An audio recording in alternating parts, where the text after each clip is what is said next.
We've got a lot of really good stuff to show you this review, so this one might be a bit longer than the last couple, but that's good because that means we're getting stuff done. A couple words on what we're doing here for the new people. The idea is that the teams have been working for the last 2 weeks, otherwise known as a sprint, and in this WebEx session they'll come and they'll show you what they've been working on, and the goal there is to get feedback from you about the features that they're showing. So when the team shows something, if you have any comments about how it might be better or how it might help your business, feel free to unmute yourself and have that conversation with the person who's showing the feature. Another important note here is that the features that we're seeing today, they're not going to be available as soon as you go back to your desk and sit down at iMIS. We've got a GA release that's coming out soon, and then the next release after that will have the features that you're going to see today. So these will fall into the regular release cycle as we get the product out.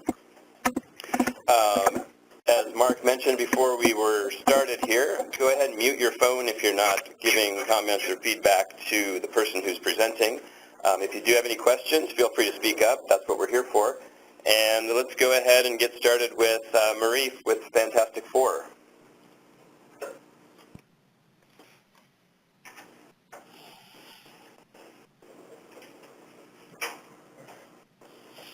Hi, can you see my screen? Yeah, just a sec here that I put it on the wrong place. Now we can. Okay, so good morning. This is Marie from Fantastic Four in Toronto. This morning I have two things to show you. So the first one relates to the work that we did to add the ability to delete registration options and program items. So this functionality already exists in iMIS 2100 and 200. So what the work that we did is was the feature being implemented in iMIS 2300. So the first thing that we did is to add the delete functionality on the registration options. So you can see all registration options over here under the pricing tab. And you'll notice that we've added this delete link for each registration option. So I'll go ahead and delete the full conference. So there is a confirmation pop-up showing here. So I click OK. You'll notice that there is an error message showing here saying that there are registrations tied to this registration option, so I cannot delete this item. So even if there are registrations with a status of canceled, I still cannot delete this registration option. In this case, I will delete a registration option that does not any registrations tied to it, so the day 3 only. Again, the confirmation pop-up.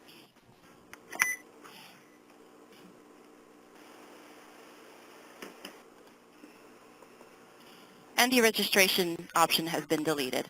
So you'll note that any data related to this registration option has been deleted from the database. So this is for the registration options. As for the program items, I will go in and delete the Chairman's Breakfast. Again, you'll notice here in the upper right corner, we've added a little icon which allows you to edit, which was already part of the tool, but we've added this delete link here. So if you click on delete, again, you get the confirmation pop-up. And again, in the case of this program item, there are registrations tied to this item, so it cannot be deleted. So I'll close this window. And I will go and delete another program item that I know has no registration tied to. And so here in the upper corner, what I just did here, just to recap, is that I went into the exhibit hall hours day 1. So I went into a program item and clicked the delete button, and there were no registration tied to that item. So I was able to delete the program item successfully, so it is no longer showing over here. So this functionality is available to all staff users. Are there any questions regarding this?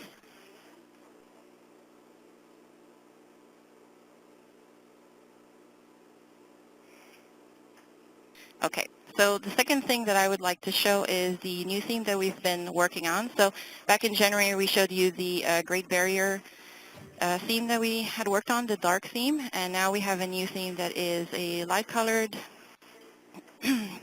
So this is the new theme that we worked on in the past few sprints.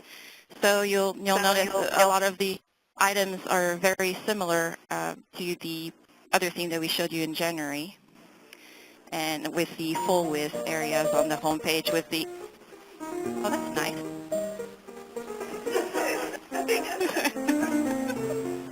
The music's actually not part of the theme, although it goes quite well. Aw, come on, that would have been cool, Jeff. And we'll take that down and we'll consider that for a future release. Yeah.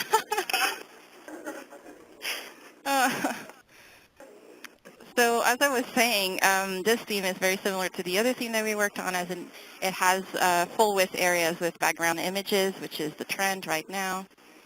So if we go into an internal page, so same structure, but just slightly different colors. What's the name of this thing? This one is called Glacier Bay. So the new theme family.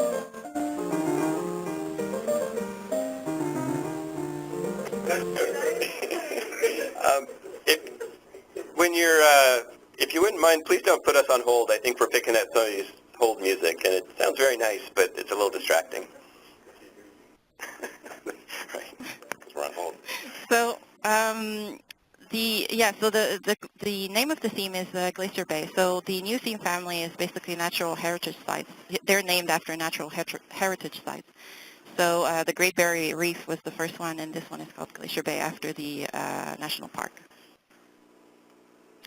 And of course, this theme is mobile, so completely seamless on tablet, mobile, or full larger screen desktop.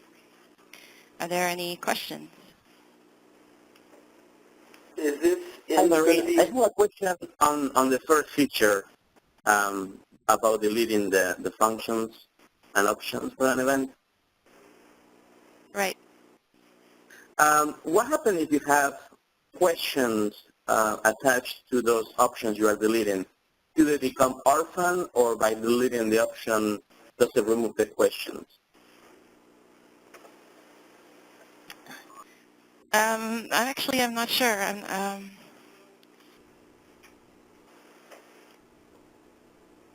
My understanding is that I didn't catch that. I'm sorry. Sorry, no, my name is Gabriel for Mauricio. Okay. So my understanding is that, go ahead, Jeff. I was just going to ask if, was it Ali or Bobby who did that work? If either of them had an answer. We'll follow up on that.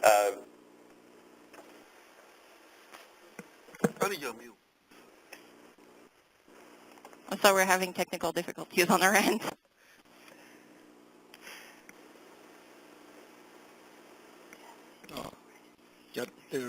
So that's a good point. Yeah, so Molly just pointed out the obvious. If there's no registrations for the function, there shouldn't be any questions. No answers to the question. Sorry, no answers to the question. It is possible if they would complete the registration, but we'll look into what happens with those orphans. Yeah, okay. We don't want orphaned answers around, so we should get rid of those if they're cleared up.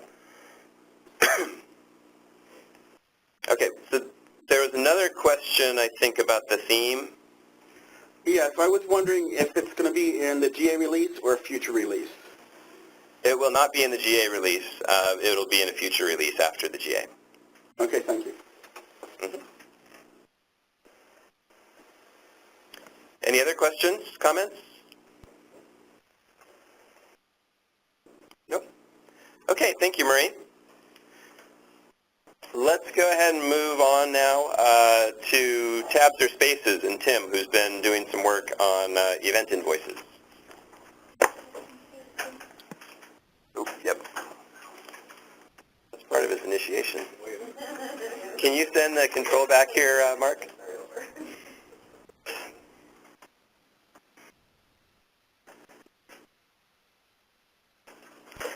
All right, you're sharing the share. Hey guys, I'm Tim. Let me drag this over real quick.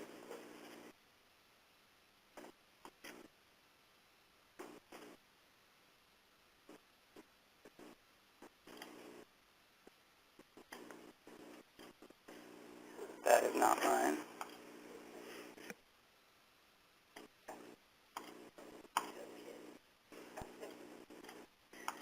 There we go. Okay, so for iMIS 2300, I'm going to be presenting event invoicing, which really boils down to, as a staff user, I want to be able to generate official invoices for a specific event. So I've chosen a specific event here, the charity golf tournament. And from the dashboard, we now have a new Generate Invoices button here on the side. And we're going to go ahead and click that guy if that's what we want to do.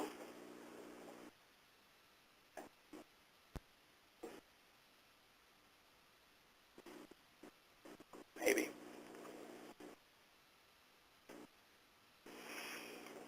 That's when you need that music. Yeah, you can start playing that music. Okay.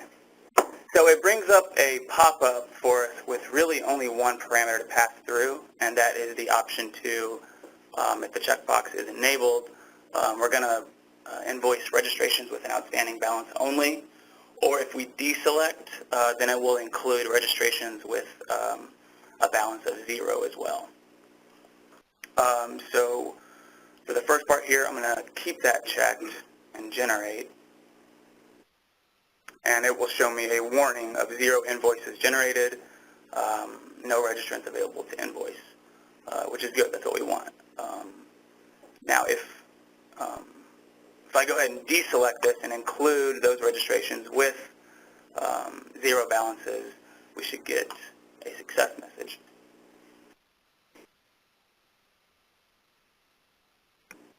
And there we go. We've got 7 invoices generated successfully.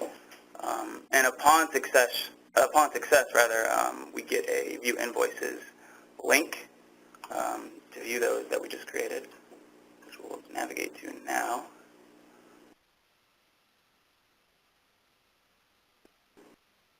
And here they are. If you'll notice, there is one that was invoiced in March. So these 7 are the ones that we just did. So if we want to send an email to those registrants, the bill-to-party registrants, but we only want to do the ones that we generated today, we can filter.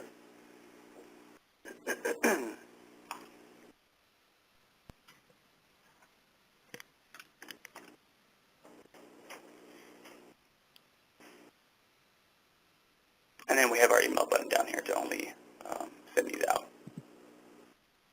Any questions? So the one in March actually had a balance, so are you only generating new registrants with this feature? I'm sorry. Any registration is not usually invoiced. Right, yeah, so the invoice generator is only generating invoices for those registrations that have not already been invoiced. Okay.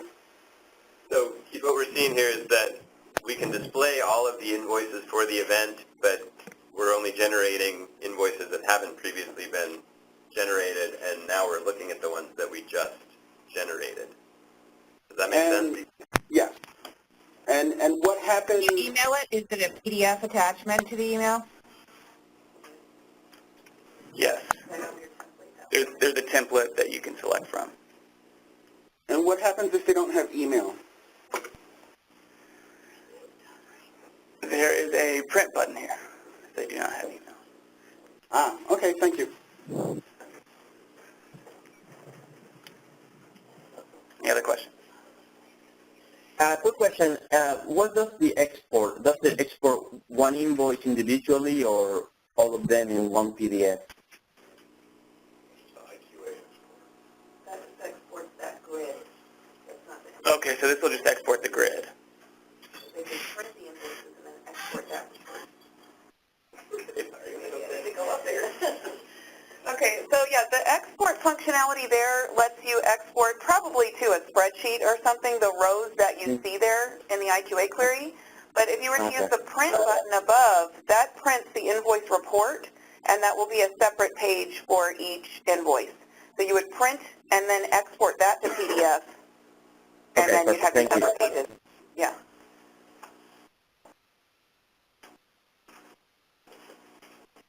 Good.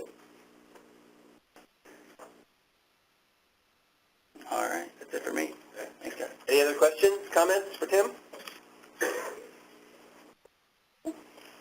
All right, thank you. Next up, let's go to Veranda. That's how we pronounce it. That's how I just pronounced it. Veranda. I'm from Kentucky, man. It's Veranda. Sound a little more fancy. I saw it with a UH. Hi, everybody. This is Paul from Veranda. And it's going to take me longer to get to the website than to talk about this. What we're going to talk about here is just a slight tweak to the one of the implementations of our translation capability, language translation capability, and iMIS 2300. This will be after the GA that's coming up. So we'll just log in as a staff first.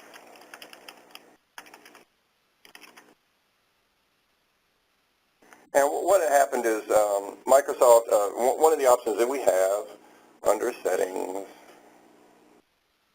language translation in the general, one of the options that we have is to learn and translate using the Microsoft Translator. So we go off to a service and we give them a phrase to translate and we get that back and we kind of save around in our database. Microsoft saw fit to move from what they called their data market to something more in their Azure world, something called cognitive services.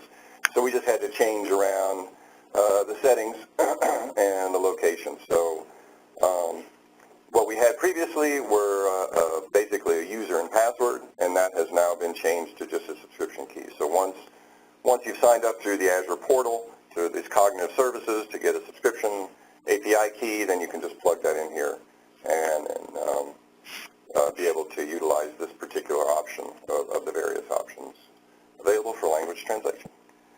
And that is it. Any questions? So the basic functionality is the same. It's just using a different service. Exactly. Yes, that's true. All right. Thank you very much. All right. Thank you. Next up, while we're looking at settings and that sort of thing, let's have Brisket come up and show the PCI work that they've been doing. I'm Darren with Team Brisket. Let me bring up my nice session timed out page. This is a new feature for all three branches, 100, 200, and 300, and this will also be in the GA release as well. But this is what you will see if you are an admin user who has been inactive for whatever the session timeout you set for your admin users has once that has expired. And this particular message is configurable.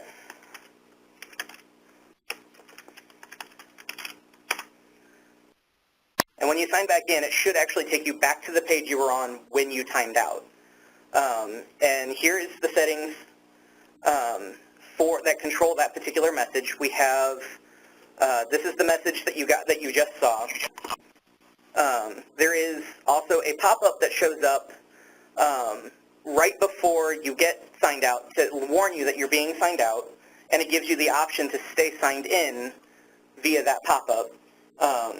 And rather than waiting for the timeout to happen, I just took a screenshot of the pop-up for us so that way we can kind of see what it looks like. I don't think we want to sit here and wait 15 minutes for a pop-up to show up. And so that's the first part of what I wanted to show. Is there any questions about this so far? Where is it getting who is an admin? These are the system admins for the staff site. So it's from the old desktop system admin that is moved over, I think, but basically from that one level setting? It's a role in the user definition. Okay, thank you. And we had a question in the room? If you're working on like a Rise page and it's open and you've made edits and haven't saved and you get timed out and then you sign back in, are your changes still going to be on that page or are they going to be gone? If you haven't saved them, then once it goes to the login page, whatever you haven't saved is gone. I know if you have saved, and I've always used the adage, save always, save often. So if there are things that you can save it as often as you can. And this only applies to the sysadmins for the PCI compliance. But you can turn this on for all staff users as well. Isn't it all users? Okay, non-administrators. So yeah, that would be all users. Now, the other part of what I needed to talk about this morning is more directly PCI compliant related. And that is once you have configured specifically the sysadmin password expiration, the password history count, and the session timeout to being PCI compliant settings, you cannot take them out of PCI compliance through the user interface anymore. So it's a one-way street into the PCI compliance. I don't believe we have a warning for that. We do have a validation to tell you if you're trying to change it outside of the PCI compliance. Did you have a question, Courtney? I was just going to say the upgrader sets this by default, so after the next upgrade, you're stuck with 15 minutes or less. Right. To repeat what Courtney just said is that with the upgrader, it will automatically set these values, so you'll be getting these out of the box with the next upgrade. And here is the session timeout. Like I said earlier, we didn't want to wait 15 minutes for that pop-up to show up. In actuality, the pop-up would show up 13 minutes into your session and leave you those last 2 minutes to be able to pick selections off of that pop-up box. And this is 15 minutes of idle time, so it's whenever you've not done anything at all, you've not clicked any links or moved any pages. So as long as you keep moving through the system, you'll stay signed in. But if you sit still for more than 15 minutes, you'll be signed out. Any questions? Did you say this is in the GA release or after it? This is in the GA release, yes. Yeah, I mentioned earlier that what we were seeing today would not be in the GA release, but this is an exception. This is important for our PCI validation, so this will be in the GA release. Have you? I was going to say, as a general question in relation to this timeout, have you ever considered trying to, especially when people are editing pages on the site, enable some sort of autosave feature? That's something that we can certainly think about and consider, Keith. Okay, thanks. As a, if it hasn't already happened, as a byproduct of this, will we maybe get an IQA query that shows people that are currently logged in? Quick question. This is Gabriel again. How does this feature... Hey, Gabriel, just a second here. I want to respond to the previous question. Yeah, we don't have an IQA query for that right now, but again, that's something that we can certainly consider. Okay. Okay. Now, regarding this feature, the one we are presenting now, how does that interact with the settings changes you can make on the web config file? When you can set up the password complexity. Does this fully replace any of those settings in the web config, or this is in addition to the change in settings in the web config?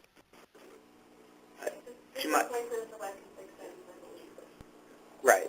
To repeat what Courtney just said, these replace the web config settings. Okay, perfect. Thank you. The web config settings still have password length, though, and complexity rules. Correct. So some of these parameters we're moving out of the web config and into the UI so that we have better control over them. And Stacy, you had a question? I noticed the options that you can't deselect are permanently disabled, and that the checkboxes at the opposite end. Was that a purposeful decision to do that? It's just inconsistent with... I can look at that, Stacy. Actually, Reed and I worked on that, and we figured somehow something was inserted. I'll look at that with y'all out here.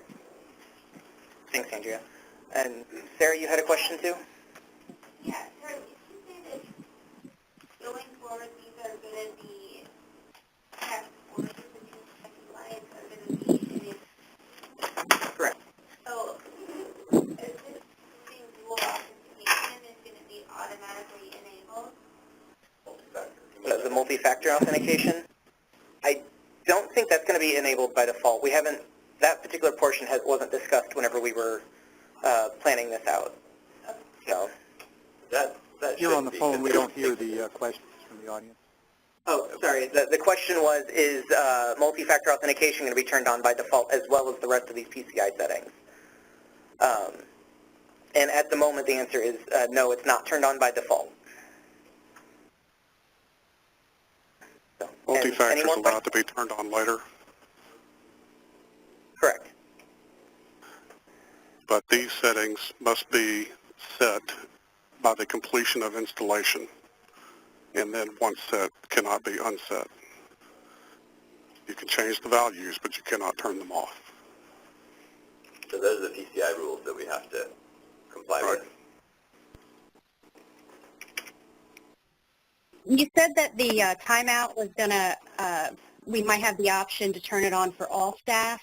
Will the two-factor authentication have that possibility as well? At the moment, I believe that is for sysadmins only, correct? Right. Yeah. Okay. It'd be helpful for us to have it for all staff. Okay. Or at least the option that we could turn it on for all staff. Okay. That's something that we can certainly consider. Thank you. Thanks. Anything else?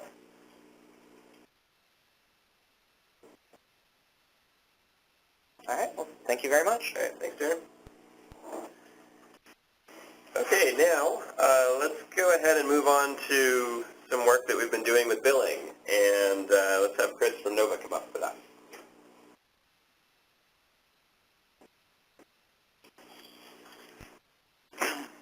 Howdy. I am going to be showing y'all a small addition that we've made to generating your billing renewals, and then some new stuff, which is issue notifications. This is part of our desktop replacement initiative. So that's not the right number.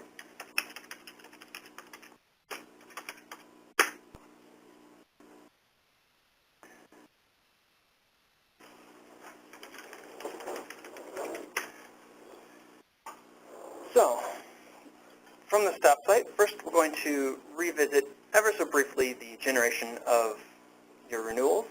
This is feature work that we've shown in the past. We've made the addition to add a billing run name. So, for example, we're at our sprint review, so I'll name this billing run sprint review. I'm going to go ahead and generate my student membership fees. And now, in the logs, I can see that we have generated a sprint review billing run. This is useful because now you can go issue your notifications. This is now driven off of a given billing run. From this screen, you can view the details of your billing run. So I can see who was billed within that billing.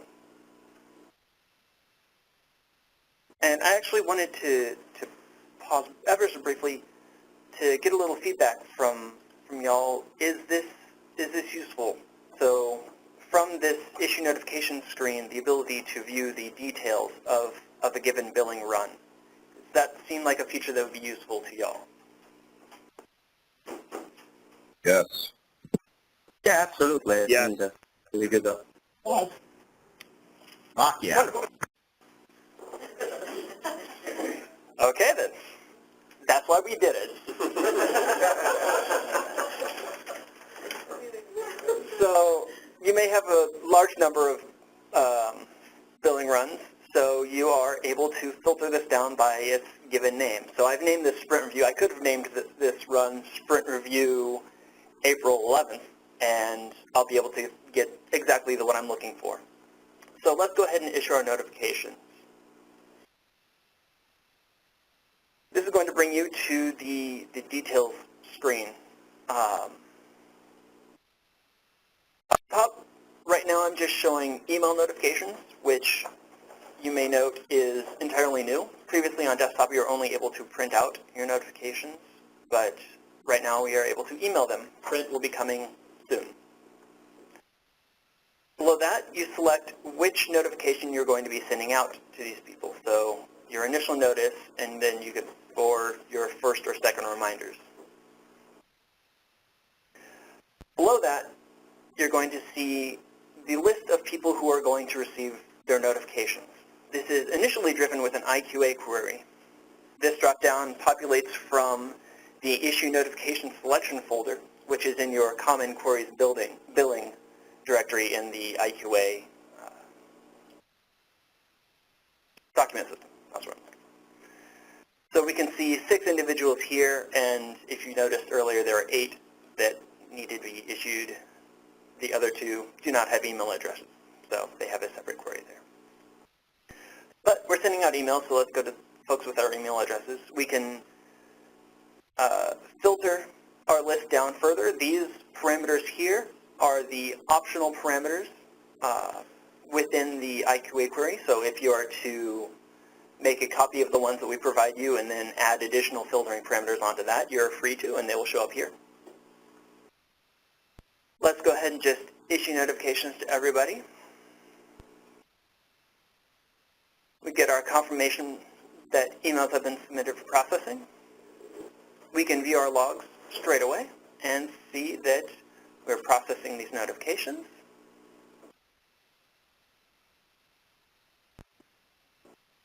And it is now completed. Those 6 emails have been sent out.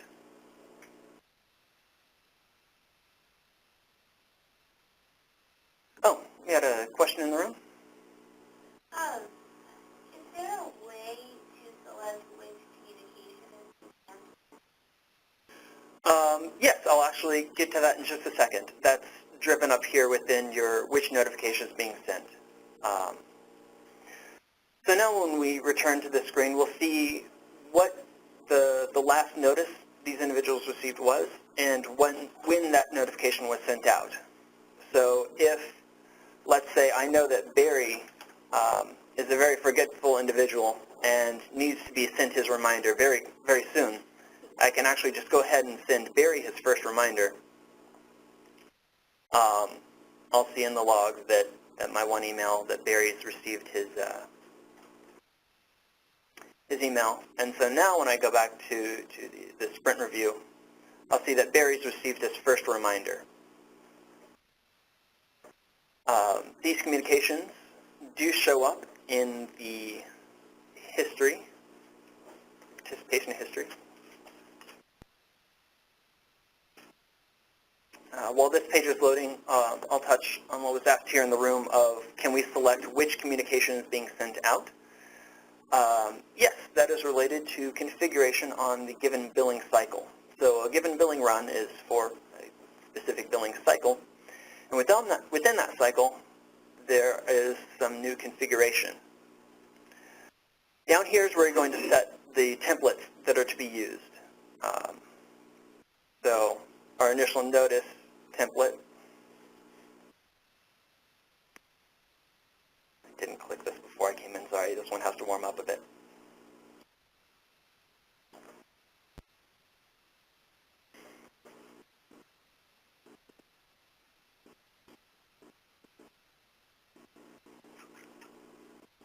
Any questions so far on the process? While that's warming up, and this is a small thing, but it's annoyed me for many years, you know, you're actually reminded that you owe dues in your initial bill. So your first reminder is really your second reminder. And I know it's a minor thing, but in training over the years, everyone's like, but the first reminder is the initial bill. So if you guys felt like it, you could change that to maybe next reminder or second reminder if you were bored one day. We have tax day coming, so we'll think about that. We'll see how bored we get. We actually always refer to them as first notice, second notice, and third notice. Changing up the language confuses my people, so. That's even better, Keith. I am writing that down. The question is whether or not those IQAs that we were looking at before could be edited, because we're a trade association that pays, we have members that pay dues on behalf of other members. So the question was related to the queries? Yes. And if we could change them or if those are... Yes, you are absolutely able to. So those live within common billing, common queries, billing, and there's now an issue notification selections folder. And the queries that reside in this folder are what are going to populate that drop-down. There are two that are provided out of the box, and these can be copied and then pasted and then further edited. The copies will be edited to whatever you need. Perfect. Thank you very much. And to expand on your question a little, these queries will be used to determine who is sent a notification, but we have a future story to do list billing or give more flexibility to determine who's actually billed, because that makes a difference too. So that is not possible in this current iteration, but you can customize who sent the notification. Does that make sense? Yes, that's perfect. Thank you very much. I can't wait to see the list billing. On the screen where you issue reminders, is there a way to filter out everybody with a zero balance? Because I imagine that if you had like hundreds of people going through and figuring out who had already, you don't want to issue reminders. So the question in the room is, can this filter out individuals with a zero balance? And that's actually already done for you. Individuals with a zero balance are not shown up on this list, and they will not receive notifications. Is that by virtue of the query or the underlying business? That is by virtue of the underlying, by the query. Oh yeah, that is in the query. We've been dabbling with this for a while, so I'm trying to remember all the moving parts, but yes, that is part of the query. Where was I going? I was going to show that these communications now do show up in your communication log.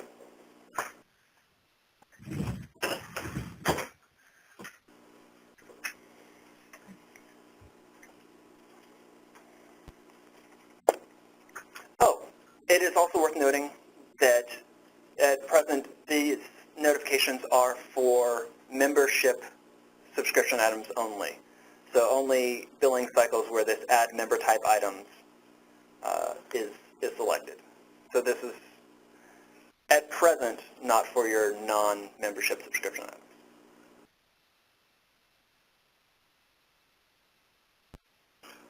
Sorry, the participation tab loaded. I believe that's all the moving parts that I have to show. Any comments, questions?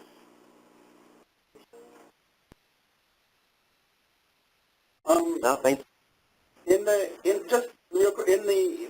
history, does it know if the email bounced for some reason? Yes. Okay. So within the recent interactions, you can see the emails specific to what Barry here received. And within this screen, you're able to download and also to resend that email just directly from an individual's interaction. Yeah, we do. So, can you close that, Chris, please? Yes. If you expand the email log there, it will show you whether it was delivered or not. If you have advanced email, you'll get a lot more detail there. You'll see whether it was bounced or sent to spam or a bunch of other things that could happen. But that's only with the advanced email upgrade. Yeah, I had forgotten that this was here for the basic. Thank you.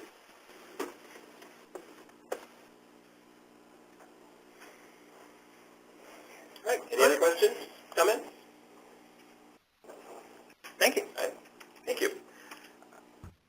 Thanks, Chris. Okay, now let's go ahead and move on to Cesar with the vendor, who's going to show some work that they've been doing on accounting adjustments.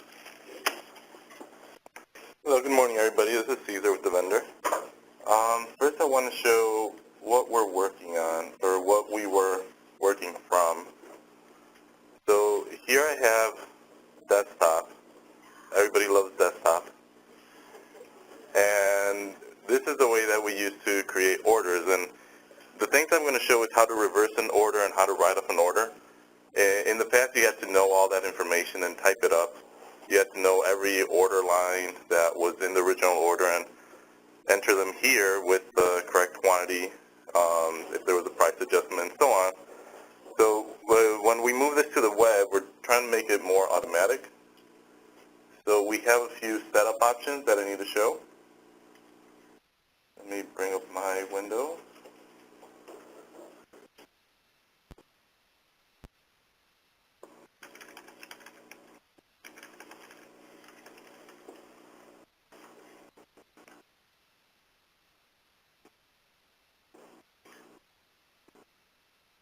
So the first thing I'm going to show is two new configuration options that we have created for you to set what type of credit memos and debit memos you would want these automatic orders to be created with. So I'll go to Settings, Commerce, and General. And I have these two new drop-downs. One is for order type for invoice credit adjustments, and the other is order type for debit invoice adjustments. You can see these are order types, and these are filtered on the category for credit memos, and that do not affect inventory. In the future, we will work on affecting inventory, but for the moment, this is the only options that you can select. And for debit memo, it is the same except for the category of debit memo or debit adjustments. And once these are selected, then you can proceed with reversing an order or writing off an invoice.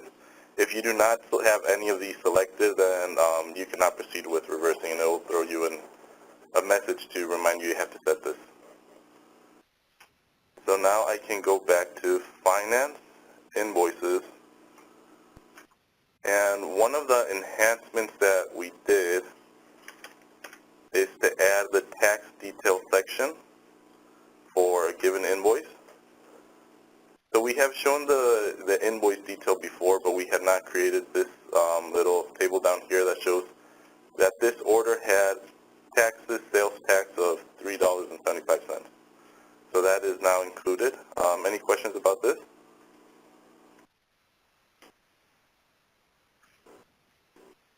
Okay, so the next thing I want to show is how to reverse or write off an order.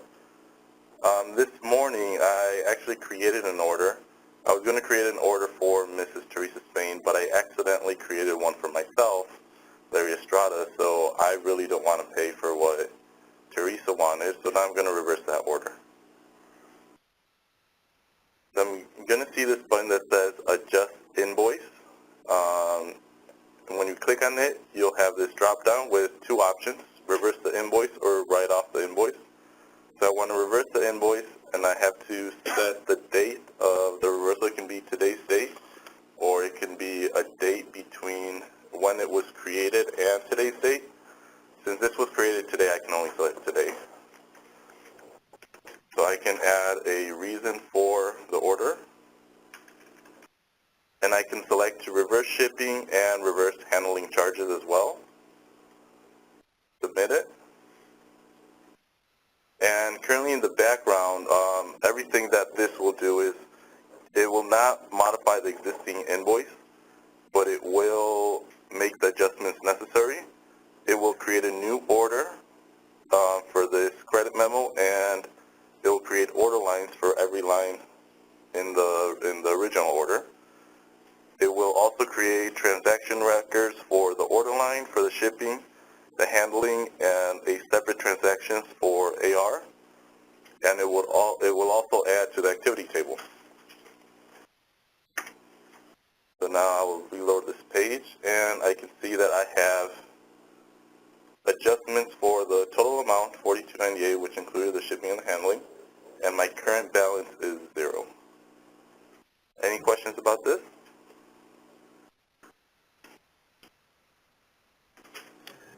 Yeah, you do. Sorry, go ahead. You do expect it to affect inventory at some point during development? Yes, in the future we will affect inventory. Okay. Now, what would be the sorry, go ahead. No, you go ahead.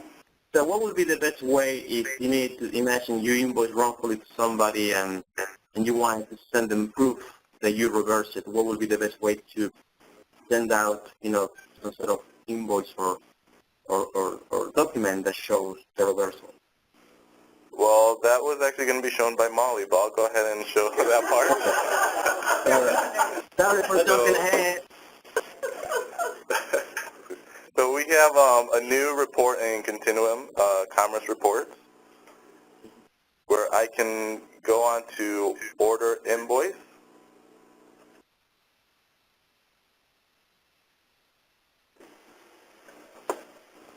And the invoice I just reversed was $23.15.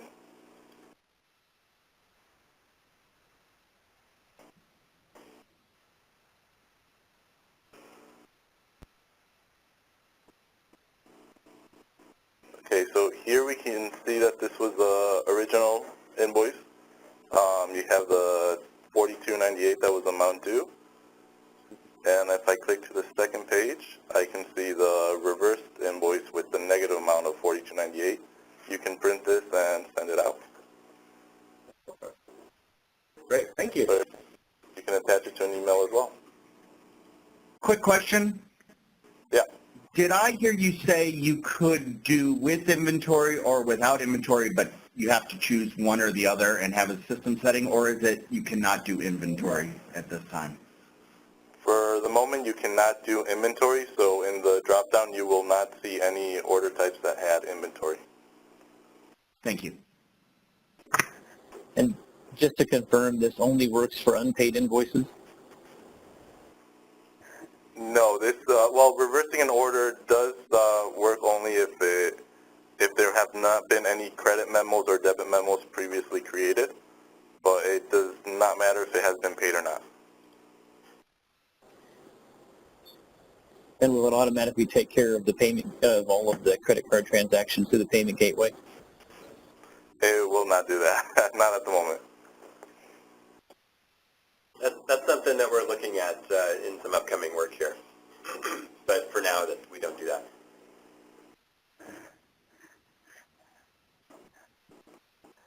Okay, now returning back to the invoice I just reversed, you can see that I no longer have the adjustment buttons.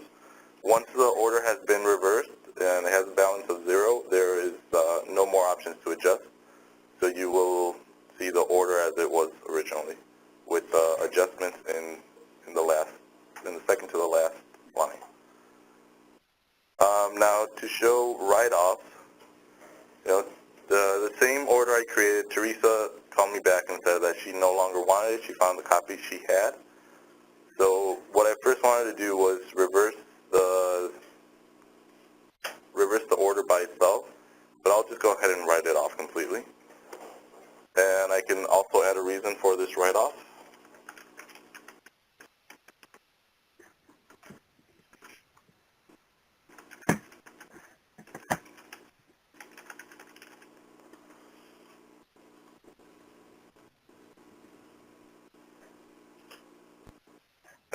the same process.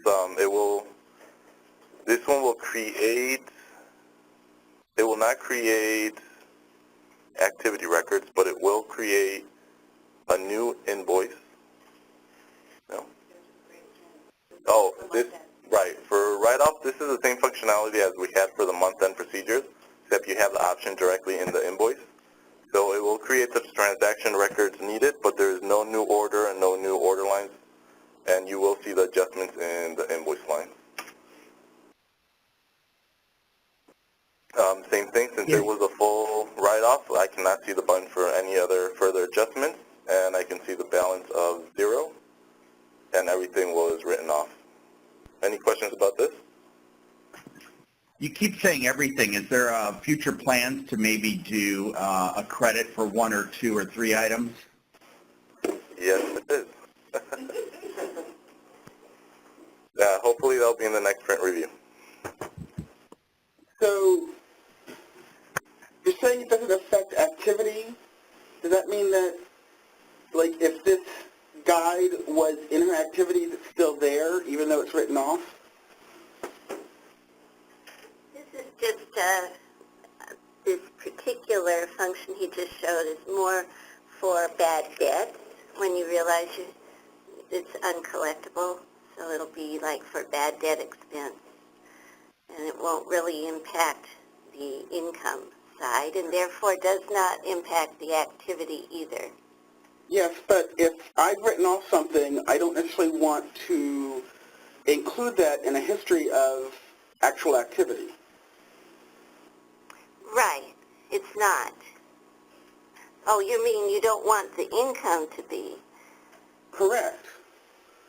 Well, then use the reverse part would be my suggestion, and not the write-off. Because the write-off would only do the bad debt expense and not impact income. Okay. Any other questions or comments? I have a Okay, thank you very much. Oh, okay. One more question. When orders go into like back order or multiple orders, does this adjust for that when you're trying to, if it gets split? It is currently not going to affect back orders since we are not dealing with inventory, but that will be in a future story. No.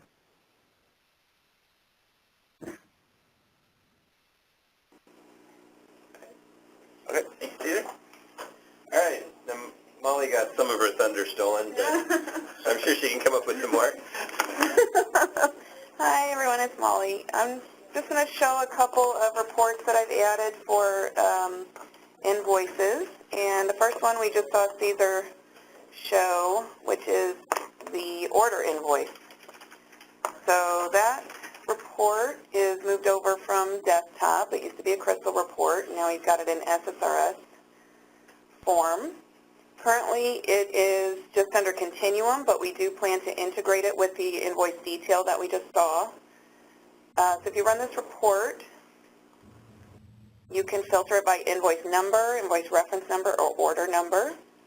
And I'll go ahead and show an order that has a credit memo, just like we just saw Caesar show. Oh, I forgot to change this back. So we're in a VAT organization now. Okay, so this is an invoice that has multiple line items. We've got sections for the freight, handling, the amount due, all of this stuff you see here. If there's a promotion applied to the order, that will appear here as well. I'm going to export it to show what it looks like if you were to print it or attach it to an email. This is the printed format. And this particular order it was reversed in the system, so you'll see as well the credit memo following as the second page. And then you'll have the order number of the credit memo here and show that everything was reversed. This report also will dynamically show VAT sections if there was any VAT taxation applied to the invoice. So invoice 2315 was an order for a product that did have VAT, and it will just dynamically appear here. we've got an extra column that for each line item will show the amount of VAT charged for that item. And we have a VAT amount here. This, in the other version, if there's no VAT, it just says tax amount, but in the VAT version, it'll label it as VAT. And then we have a whole nother grid at the bottom that shows all the different VAT codes, the descriptions, and all of this information about VAT. I guess I don't need to export this one.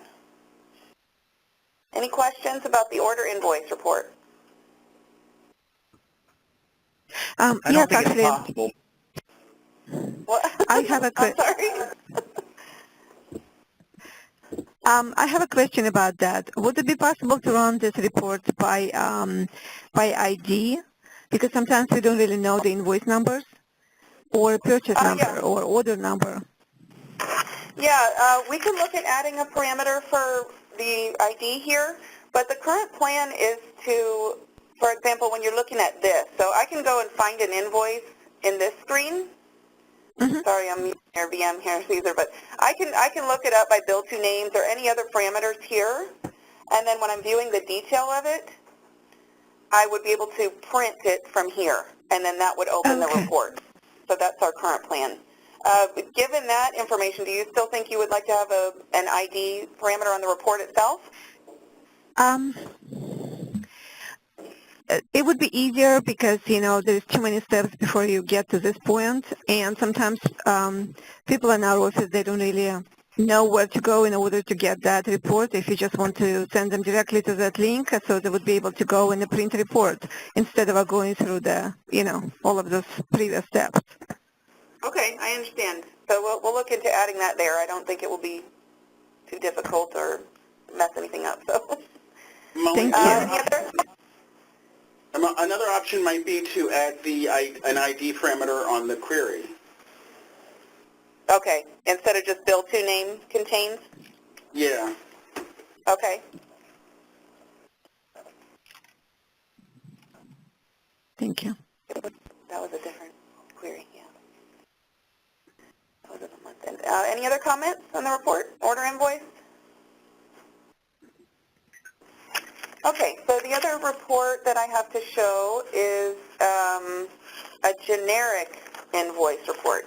So currently in the system we have an event invoice and an order invoice, and those reports contain special formatting for those situations. Like the event one shows you details about when and where the event is. But we've added another report that can be used to display any invoice, and it doesn't have any of the extra fields. It just gives you what's in the invoice. And an example of what you might use this for is an accrual dues invoice. And here we have sold to and bill to ID, as you see. So maybe we can add that to the other order report as well. So this invoice that I'm loading up is for an accrual dues billing. And you just have line items for each of the items that were billed and your balance. And you can print this just like any of the others. But it doesn't have that formatting. It doesn't have those extra squares for all the shipping and handling and that kind of thing. Let's see if I open, let's look at order or invoice number 56, which was the first one we viewed in the order invoice report. And so you can see the difference between what it looks like.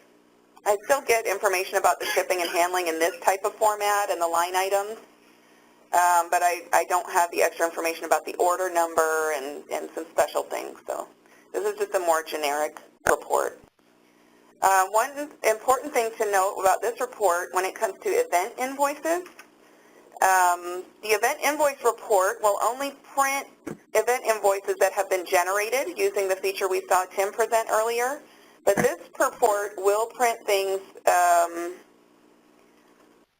just put the wrong one. This will print invoices, I'm doing air quotes if you can't see me, that haven't been generated yet, so you can just use a reference number, and it will print using this report, whereas it won't with the others. So if there are any organizations that don't necessarily generate invoices for events, but you still want to represent a balance due as an invoice, this is an option for you.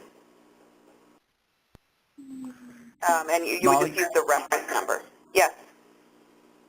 So what most customers are going to need to do is they're going to need to run these for a date range. So like your last report and this report, I'm going in, it's Tuesday, I need to see what happened Monday. So I don't know the invoice number. So if we could get date range added to those two and either get rid of that logo thing at the very top or move it to the bottom, because I can't believe that's the most important question here. Oh, the actual option, put it at the bottom? Okay. Yeah.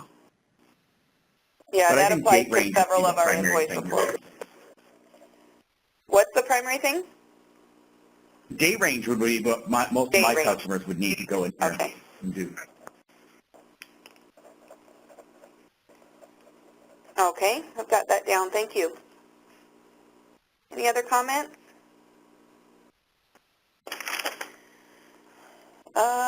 That's it for me. I guess I can show an event that has been invoiced. You'll notice here the invoice number has an R in front of it. That means it has not been assigned an invoice number through the generate invoices process.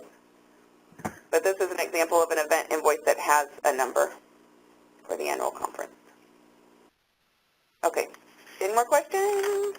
Comments? Okay. Bye. Thank you. Thanks, Molly. All right. Does anybody have anything else? No, it doesn't look like it. All right, thanks for joining us for our review today, and thank you for the comments and the discussion.